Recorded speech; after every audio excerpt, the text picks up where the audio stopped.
Hey, what's up? This is Jeff from LoopPacks.com. It's tutorial time. Let's go. Alright, today we're going to be working with the Redrum drum computer inside Reason 10.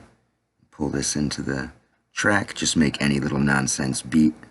I just want to show you how to create a Rex file without leaving Reason. Alright, I'll throw in an extra little kick just to make it super cool. Excellent. Alright, now that that's done, we're going to pull in an audio player. Those are under utilities. I think it's called audio track. Scroll down a little bit. And boom, audio track. Pull that in right under your rack. Set that to stereo. Alright, stereo. And then you're going to want to come up onto your Redrum computer. Hit this little tab here, and you're going to find a record source button. Make sure that's lit up. Then we are going to come down and record the actual audio into the track.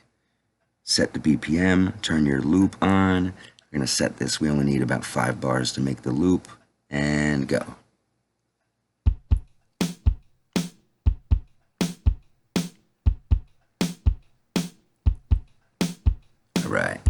Alright, once that's done, you can go ahead and stop that. Double click inside there, right click, and you'll find a menu to send that loop to Rex Player.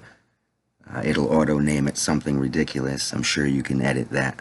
And at this point, you can delete everything out of your track if you want, and just pull in the Rex loop.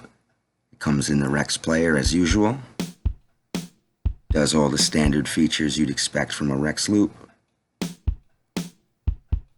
And play with the pitch. Should be sliced perfectly.